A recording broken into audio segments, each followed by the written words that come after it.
Habari za asubuhi ndugu mpendwa msikilizaji na mtazamaji wa Congo Post News. Matumaini yetu ni kwamba wewe ni mzima wa afya popote ulipo unapoendelea kutega sikio kusikiliza matangazo yetu tukiwa mashariki mwa nchi ya Jamhuri ya Kidemokrasia ya Kongo. Hii ni Congo Post News, tukiendelea kupeperusha habari sahihi na za kuaminika tena kwa muda muhafaka. Jina langu ni Ite George Idi, nikiendelea kupeperusha habari sahihi na za kuaminika toka mashariki mwa nchi ya Jamhuri ya Kidemokrasia ya Kongo. Kama ni mara yako ya kwanza kufuatilia habari kupitia Congo Post News, hakikisha unajiabone, una comment, vile vile una partage. Ndugu mpendwa mtazamaji, acha tuanze na vichwa vya habari. Mapigano makali yameripotiwa huko Masisi, Kivu Kaskazini, katika eneo la Bingaro sekta ya Katoi. Huko mapigano yaliyojiri kati ya waasi wa FC M23 na wapiganaji wa jeshi ya Jamhuri ya Kidemokrasia ya Kongo ambayo ni FARDC. Pia huko Uvira mapigano makali yatikisa eneo la Uvira na milio ya risasi yasikika hadi Bujumbura. Pia tutaongelea mapigano makali yaliyoibuka kati ya waasi wa FC M23 na jeshi ya Jamhuri ya Kidemokrasia ya Kongo ikiungwa mkono na wazalendo huko Walikale, Kivu Kaskazini, katika eneo la Buimba. Pia kwenye habari zetu tutaongelea uwasilishaji wa wanajeshi 7 wa Rwanda waliokamatwa na jeshi ya Jamhuri ya Kidemokrasia ya Kongo. Tutafahamu mengi katika habari zetu, na kumwisho habari tutakuunga na habari ya kimataifa, na hapo utazidi kufahamu mengi. Tunakuomba kubaki nasi mwanzo hadi mwisho ndugu mpendwa msikilizaji. Mapigano yazidi kushika kasi Bingaro sekta ya Katoi. Mapigano makali yamezidi kuongezeka katika eneo la Bingaro lililopo kwenye sekta ya Katoi katika wilaya ya Masisi, mashariki mwa nchi ya Jamhuri ya Kidemokrasia ya Kongo, Kivu Kaskazini.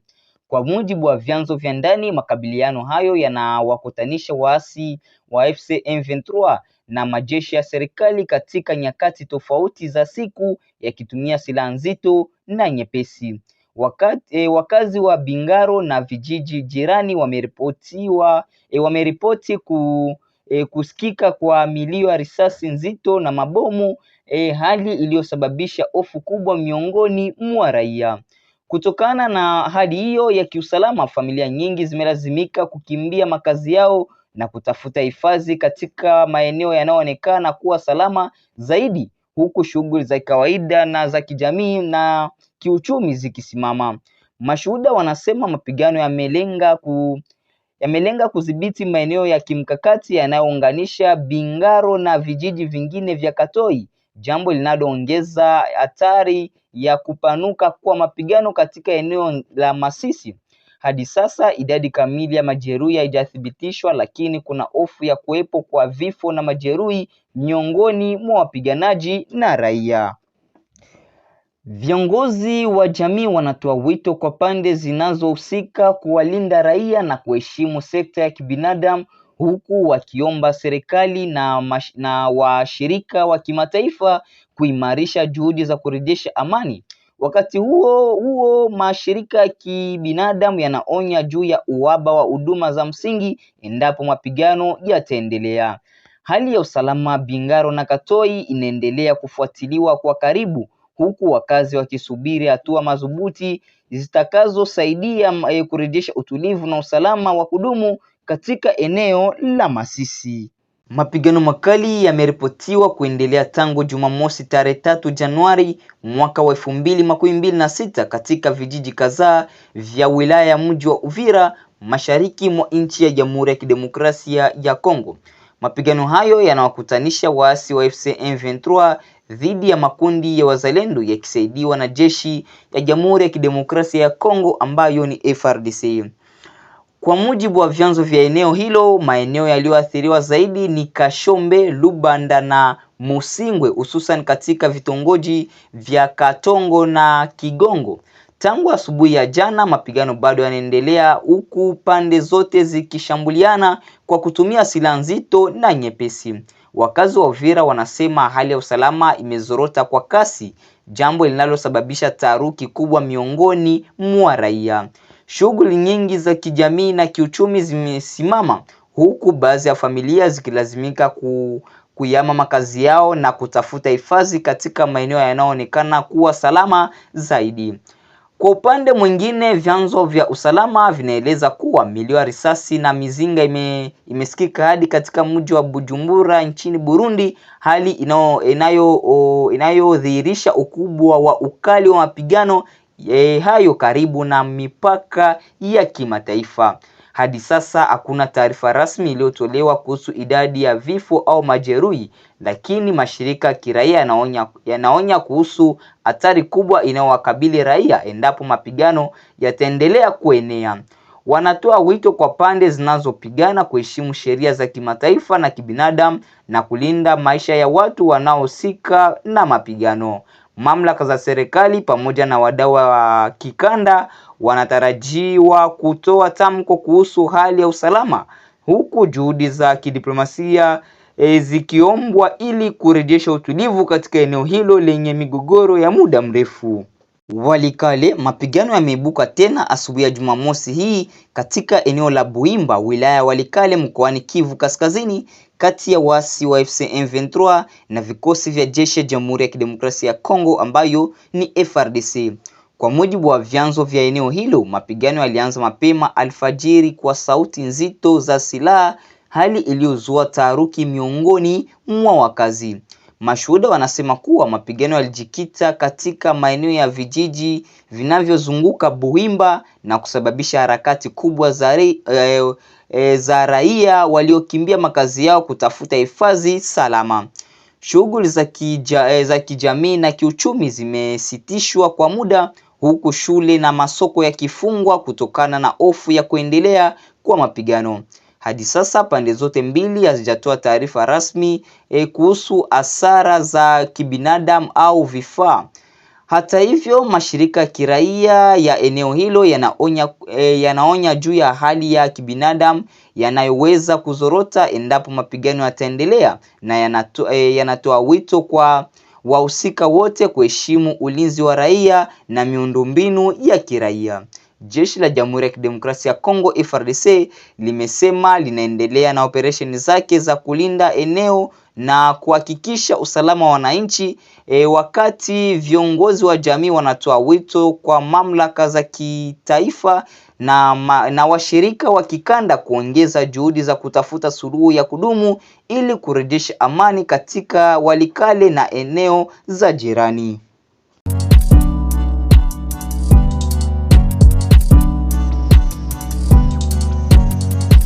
Taarifa yetu kuu usiku huu.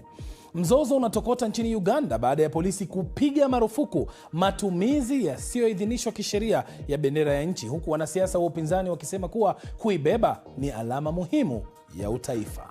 Tuanzie nchini Uganda ambapo matumizi ya bendera ya taifa yamezua mjadala kuhusu tafsiri ya matumizi hayo ya nembo ya taifa. Hii inafuatia ongezeko la matumizi ya bendera hiyo na wafuasi wa chama kikuu cha upinzani NUP, hatua ambayo imesababisha vyombo vya usalama kutoa onyo dhidi ya matumizi hayo. Zaidi na mwandishi wetu Shuaib Ibrahim kutoka Kampala. Kampeni nchini Uganda zimeshika kasi, huku wagombea wote wa kiti cha urais wakiwa katika pilika za mwisho kabla ya muda wa kukampeni kukamilika katika muda wa wiki moja unusu ijayo. Na katika kampeni za baadhi ya wagombea, hasa chama cha NUP anachokiongoza mwanamuziki Robert Kyagulanyi Ssentamu almaarufu Bobi Wine, wafuasi wa chama hicho wameshuhudiwa wakitumia bendera ya nchi kama ishara ya kile wanachodai ni kupinga wanachokiita utawala wa kimla na ishara ya uzalendo. Matumizi hayo yamesababisha vyombo vya usalama kutoa onyo juu ya uwezekano wa kuwafungulia mashtaka wanaopatikana wakitumia bendera visivyo na kukiuka sheria za nchi kwa njia ambayo vyombo hivyo vinasema ni matumizi mabaya ya nembo ya taifa. Kinara wa chama cha NUP na mgombea urais Bobi Wine huonekana akiwa na bendera hiyo katika kampeni zake, na amekuwa akiwahimiza raia kutumia bendera ya Uganda kama nembo ya umoja na mabadiliko ya kisiasa. Hii bendera yetu tuipe maana. Tunaipeperusha bendera hii kama ishara ya kuipenda nchi yetu. Ni wito ambao huenda umekumbatiwa na vijana wengi nchini humu ambao huonekana wakiwa wameiweka bendera hiyo kwenye magari na pikipiki, milingoti ya umeme hadi kwenye mapaa ya majengo, bendera ikipepea. Biashara za uuzaji wa bendera hizi kama unavyoona nyuma yangu zimekuwa zikienea sana, hasa katika kipindi hiki cha kampeni kuelekea uchaguzi mkuu wa mwezi huu. Hii ni biashara, na ninapouza na kununua bendera hii inamaanisha kuwa napenda nchi yangu. Lakini jeshi la polisi limeonya kuwa matumizi ya bendera ya taifa yanafuata mwongozo wa katiba, na kwamba ili mmoja kupata idhini ya kutumia bendera hiyo lazima apate idhini kutoka kwa waziri wa sheria na masuala ya kikatiba. Without any doubt. Bila shaka raia wengi wa nchi hii hawana uelewa kuhusu sheria juu ya bendera ya taifa. Onyo hilo limesababisha mjadala, huku raia wa kawaida nao wakitoa maoni yao kuhusu matumizi ya nembo hiyo. Ninaipenda sana nchi yangu, ndio sababu nimeweka bendera hii kwa gari kama ishara ya kuipenda. Bendera ya nembo ya taifa letu, na mtu kuwa nayo inamaanisha kuwa anaipenda nchi yake. Ijapokuwa bendera ya kitaifa ni nembo inayotumiwa na serikali na taasisi za kibinafsi, polisi inasema matumizi yake ya hivi karibuni yamehusishwa sana kama nembo ya pingamizi ya kisiasa, jambo ambalo ni kinyume na inavyoelezwa katika katiba. Polisi aidha inasema kuwa swala la kuheshimu bendera ni jukumu la kila raia hapa nchini humu, licha ya vyama vyao vya kisiasa. Shuaib Ibrahim, BBC, Kampala. Ripoti hiyo kutoka Kampala, Uganda, ndiyo taarifa yetu kuu usiku huu.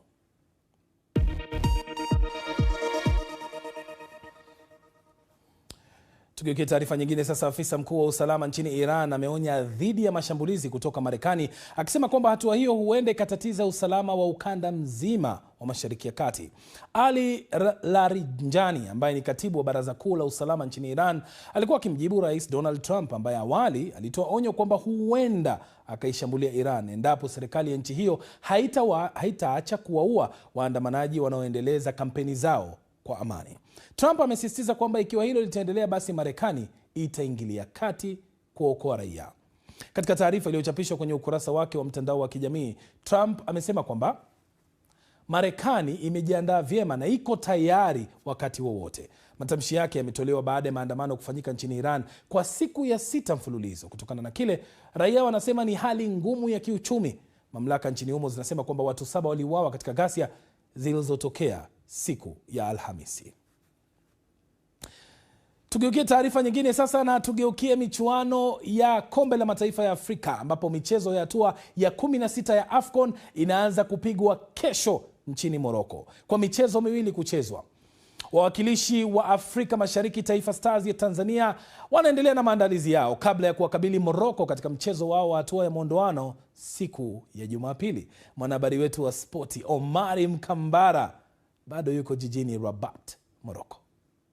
Hatua ya 16 bora ya michuano ya Kombe la Mataifa Afrika inaanza rasmi kesho Jumamosi kwa michezo miwili kupigwa. Timu ya taifa ya Mali wao watakuwa wanakipiga na Tunisia, wakati Simba wa Milima Teranga Senegal wakiwa na wakabili Sudani. Wawakilishi wa Afrika Mashariki Tanzania wameendelea kuwa hapa Morocco na wakiendelea na maandalizi yao kuelekea mchezo wa Jumapili ambao ni mchezo mgumu dhidi ya wenyeji timu ya taifa ya Morocco ambao utachezwa hiyo Jumapili. Lakini kuelekea mchezo huu nimepata bahati ya kuweza kuzungumza na moja kati ya wachambuzi mahiri wa kandanda kutoka Tanzania. Shafi Dauda anauelezeaje mchezo huu ambao unakwenda kuchezwa kati ya Morocco na Tanzania? Tunaenda Shafi kwenye mchezo mgumu sana, Tanzania na timu ya taifa ya Morocco.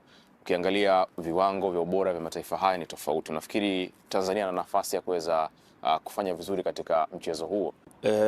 Kwanza mimi, wengi ambao tumekuwa tukikutana tukizungumzia mechi hii, mimi nimekuwa mkweli kwamba pamoja na kwamba ni Mtanzania natamani Taifa Stars ifanye vizuri zaidi, lakini tutacheza na Morocco, taifa linaloongoza kwa ubora kwa sasa barani Afrika, taifa ambalo limetengeneza miundombinu bora ya kutengeneza kiwango chao walichokuwa nacho katika level ya timu za taifa. Ni taifa bora sana, sisi bado hatujafika hata nusu ya ubora wao. Kwa hiyo ukiniuliza straight nitakwambia ni mechi ngumu sana kwa Taifa Stars, lakini matokeo ya mpira wakati mwingine huwa ni ya kustaajabisha. Kwenye AFCON iliyoisha tulikuwa nao kundi moja kule nchini Ivory Coast. walitufunga, na ndo kama unakumbuka ndo nchi pekee iliyotufunga kwenye yale mashindano. Maanake tulikuwa pia na Zambia na Kongo tulipata nao sare. Morocco walitufunga goli 2. Tulipokuja kwenye mashindano ya kufuzu kwa fainali za kombe la dunia tulikuwa kundi moja na Morocco. Morocco alitufunga Dar es Salaam, akaja akatufunga hapa nchini kwao. Kwa hiyo hali bado naiona ni mechi ngumu kwetu sana, na Morocco na waona wakiwa na nafasi kubwa. Morocco wako nafasi ya 11 kwenye viwango vya ubora vya mwezi wa 12 vya shirikisho la kandanda duniani FIFA, huku Tanzania wakiwa nafasi ya 112, lakini viwango vya ubora haviwezi kuamua. Dakika 90 ndizo ambazo zitaamua nani ana nafasi ya kufanya vizuri katika mchezo huu wa hatua ya 16 bora kati ya Tanzania na wenyeji Morocco.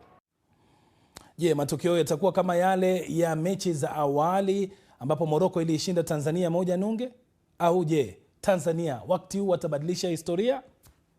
Dakika 90 siku ya Jumapili. Hii ni Dira ya Dunia kutoka idhaa ya Kiswahili ya BBC. Tutakaporejea, Hamida Abubakar anatathmini ni kwa nini muziki na siasa zimekuwa usuhuba mkubwa Afrika Mashariki.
Karibu tena, hii ni Dira ya Dunia kutoka idhaa ya Kiswahili ya BBC. Mimi ni Roncliffe Odit. Sasa tugeukie kitu ambacho kimekuwa chombo chenye nguvu sana katika siasa za Afrika Mashariki na Afrika kwa ujumla kwa muda mrefu, ni muziki. Umetumika kuanzia kipindi cha upinzani dhidi ya maandamano hadi propaganda za serikali na hata wakati wa kupiga kura. Muziki unatumika kama njia ya kuelezea masuala ya kijamii, kuhamasisha watu na kuunda hisia ya utambulisho na kumbukumbu ya pamoja. Ingawa kihistoria ni muhimu kwa harakati za ukombozi, jukumu la kisiasa la muziki linaendelea kugubikwa na changamoto nyingi mpaka leo. Baadhi wanahisi kama kwa sasa muziki unachukua mwelekeo tofauti. Kadhambi Mirero ni meneja wa wasanii kadhaa nchini Kenya na anazungumzia kuhusu wasanii kuwa makini wanapojishirikisha na masuala ya kisiasa. Hatuwezi sahau vile tulikuwa na maandamano kuanzia 2024 na bado tuliona hizo effects hii mwaka, na tulikuwa na wasanii wengi wenye walitokelezea na mawimbo kuhusu hiyo financial bill na siasa, na walipata washabiki wengi, kumaanisha Wakenya wengi walipenda hiyo wasanii kuwapatia voice ya kuongelea shida zao. Nikipenda kuambia wasanii wasisahau strategy ikikuja kwa politics. ndio wakitoa wimbo wajue kenye washabiki wanataka kusikia, ndio wajipange, ndio wasisahau business yao ya muziki. Sasa swali ni je, wasanii kama vile Bobi Wine ama Robert Chagulanyi amekuzwa kimuziki na amepata umaarufu uliomfanya kujipata kwa sasa anawania kiti cha urais nchini Uganda. Kenya pia tunaye Charles Njagua almaarufu Jagua, aliwahi kuhudumu kama mbunge, na kwa sasa Crystal Asige ambaye alikuwa katika lebo ya Soul Generation ni seneta mteule. Ili kufahamu zaidi kuhusu muziki na wanasiasa, tumpishe Hamida Abubakar ambaye amezungumza na Kidis the Jembe na ameanza kwa kuelezea msimamo wake kuhusu kuchanganya muziki na siasa. Lakini kwanza Kidis the Jembe.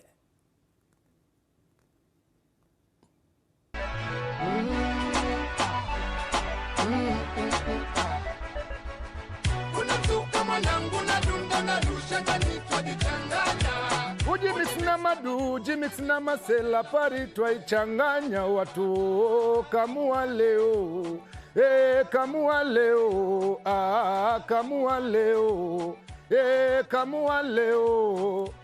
Sana ni Kidis the Jembe kutoka Mombasa, msanii anayefahamika, aliyebobea.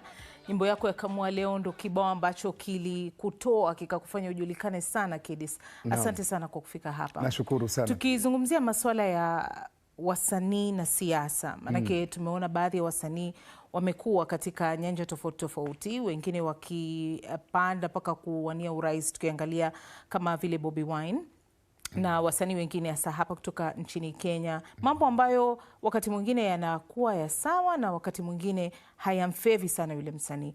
Kwako wewe Kidis, hili kwanza unalionaje? Kwangu mimi hili mambo ya kwamba mimi ni msanii ama kujulikana kwangu kwa upande mwingine mbali na wanasiasa, nikishakuwa najulikana alafu niingie kwenye mrengo wa siasa, kwangu mimi haikai vizuri, kwa sababu nimeshaona wengi wao wamefanya hivyo lakini hawakutoboa, hawakumalizia, wengine hawakumalizia tamu zao, wengine hata hawakuingia tamu ya pili, kwa sababu hawana mazoea wala hawajui wananchi, manake hawajui wananchi wanataka nini.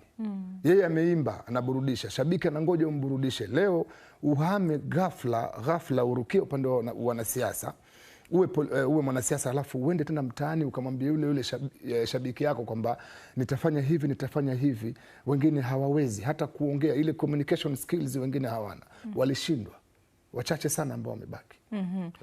Kwako wewe, kwa nini umeamua kwamba hilo la kuchanganya siasa na muziki hulitaki kabisa? Siwezi, kwa sababu mara nyingi inatugawanyia ushabiki, mashabiki wanagawanyika. Mwanasiasa anapaswa kubadilisha maisha ya mwananchi. Msanii anapaswa kuburudisha mwananchi akiwa na stress. Kwa hivyo huwezi changanya vitu viwili hivi tofauti. Siwezi kuimba siasa kwa sababu kuna watu wataona huyu yuko huku, watanikimbia. Wakishanikimbia mimi yangu yanaharibika. Alafu ni kitu kimoja, siku moja tunaitwa mara mbili tu, pengine uitwe uimbe nyimbo ya siasa, muimbie mwanasiasa fulani akupatie milioni 1. Wananchi wataumia miaka 5 pengine, ama watafaidika miaka 5 pengine kwa yule ambaye ulimwimbia, akiingia atafanya vizuri ama atafanya vibaya. Akifanya vibaya wewe uko kwenye dhambi. Kuna baadhi ya wasanii ambao tumezungumza nao Kidis, wamesema wao hawako katika upande wowote wa chama, hawaegemei chama chochote, ila wao wanachukulia hiyo kama kazi. Mtu amekwenda, ameimba, amelipwa pesa zake na mambo yamekuisha. Pengine kwa hali hiyo unaionaje? Ni kweli, nilikuwa hapo miaka yote. 2013 nilikuweko, nilipiga roadshow ya siku 8 kwa chama fulani. 2017 niliitwa hapa Nairobi kwanza na viungani mwake, tukapiga sana na wabunge wa Nairobi wote wa ule mrengo fulani. 2022 pia nilichukuliwa mtu fulani Kiambu, tukazunguka hivyo. Lakini kuna pesa unachukua pale, umeitwa kikazi, hukuitwa kumkampenia mtu, mvotie fulani anaweza. Hapana, ukifika pale ni Kamua Leo mwanzo mwisho, Nyonda, Baby Twende Out, unashuka. Yani ni kama umekwenda kwenye concert yako ya muziki. Bas, sisemi mvotie huyu anaweza. Hapana, I'm not a campaigner. Mimi ni entertainer, na entertain watu wajivute karibu, alafu wao waongee walionayo. Nimeshafanya sana. Manake mwisho wa siku hii ni kazi yangu, ni performance, ambapo naenda pale watoto waende shule. Kila mtu ana uamuzi wake katika maisha na kila mtu ana opinion yake ama mawazo yake ya jinsi ya kuishi ama jinsi ya kujiweka mpaka akae vizuri na watu. Watakaobeba mimi ni mzigo, haya hewala. Ambao watanichukulia nimeongea pointi ni sawa, lakini mimi pia ni mumo nikiitwa na mwanasiasa nikapige show. Naenda piga show kama kupiga show, si kumkampenia mwanasiasa. Na siwezi imba nyimbo ya mwanasiasa. Sijawahi. Tutegemee nini miaka ya mbeleni iwapo siasa zitaingiliana na sanaa? Tayari siasa zimeingiliana na sanaa tunavyoongea hivi. Tayari already. Lakini sasa tutarajie tu baadaye kwamba hata ukiwa unajulikana wewe ni comedian ama ni msanii wa kuimba ama ni art, umepata fame yako upande wa pili, unataka kuingia kwenye siasa, basi umaanishe kabisa, kwa sababu ukiwa na siasa inamaanisha unataka kubadilisha maisha ya mwananchi. Kwa hivyo tutegemee hivyo, tutarajie hivyo, tuseme wanatusikia, wanatuona. Pale msanii anapojihusisha na siasa, kuna uhuru gani anaokosa? Anakosa uhuru wa kuwaburudisha mashabiki zake kama alivyokuwa anafanya awali. Sasa ni mambo mawili tofauti. Mshika mawili moja umponyoka.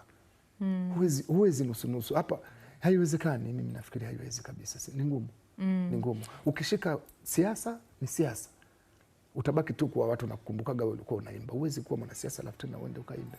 Maana umeniuliza hapa, unaweza kuhudumia politics na alafu urudi kwenye muziki, mambo mawili haviwezi.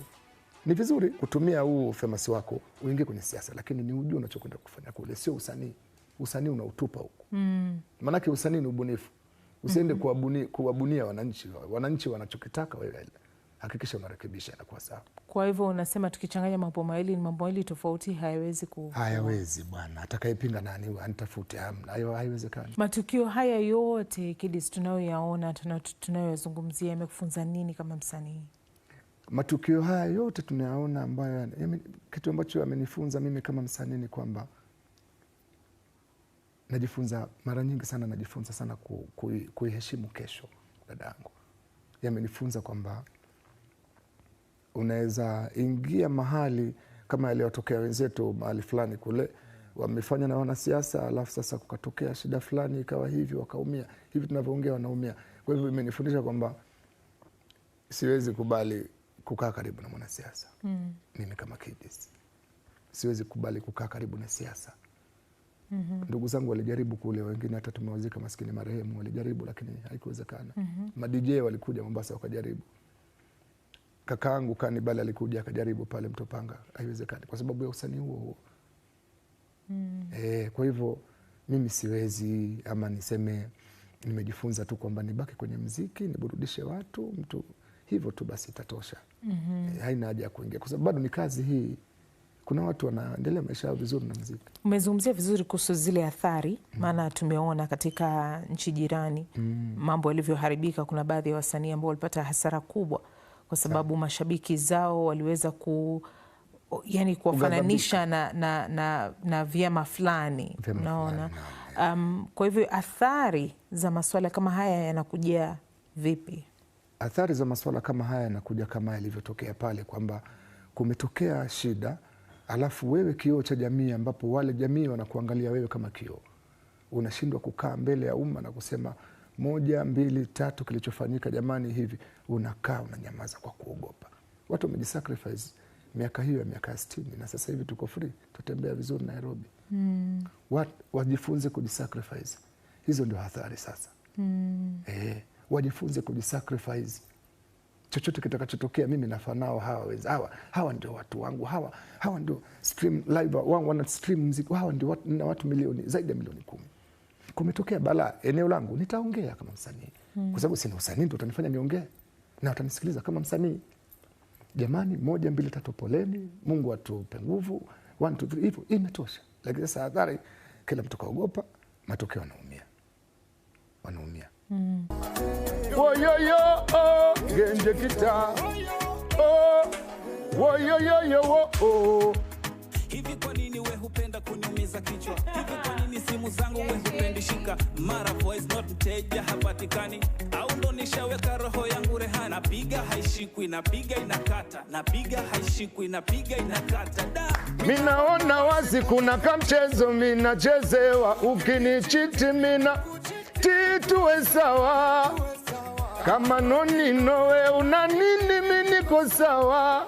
Iyo michezo ya kombolela, ngoma dro, ngoma dro, ngoma dro. Kidis anasema ukinichiti mimi nakuchiti ili tuwe sawa. Ngoma draw. Hii ni Dira ya Dunia kutoka idhaa ya Kiswahili ya BBC. Tutakaporejea, ili kuwavutia vijana kwa Injili, mwinjilisti anapiga singeli mitaani.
Karibu tena, hii ni Dira ya Dunia kutoka idhaa ya Kiswahili ya BBC.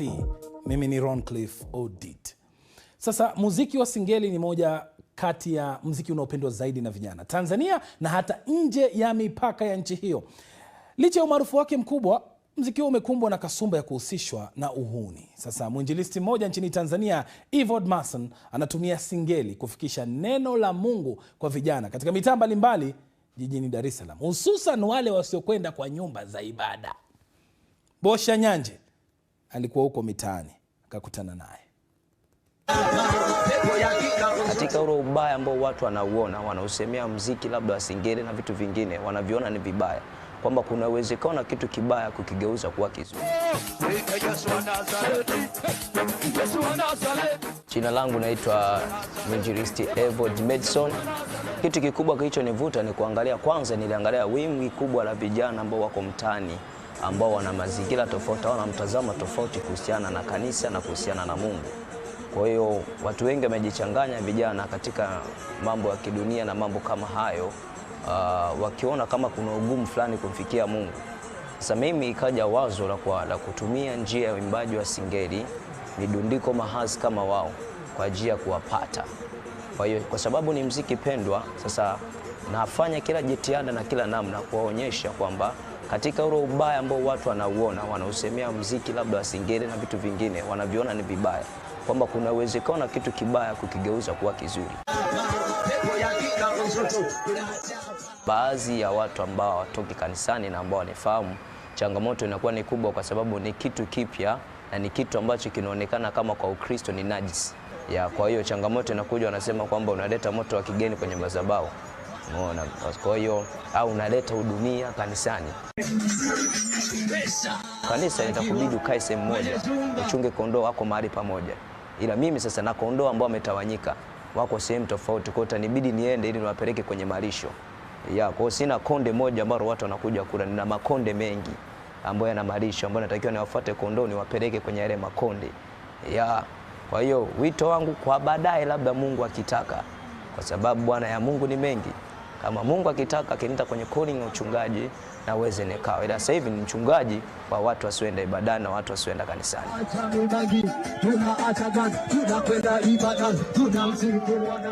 Anasema tunakwenda ibadani. Sisi ambao hatuna kazi. Barabarani tunaipiga singeli kila mahali, singeli ya kumtukuza Mola hiyo. Tumalizie hapo Ijumaa ya leo. Kwa niaba ya wale wote waliofanikisha matangazo haya, akiwemo msimamizi Leila Mohamed pamoja na mwelekezi wangu anayepiga kelele hapa katika sikio langu akiniambia muda wangu unakwisha, lakini mimi namwambia subiri matoo. Mimi naitwa Roncliffe Odit.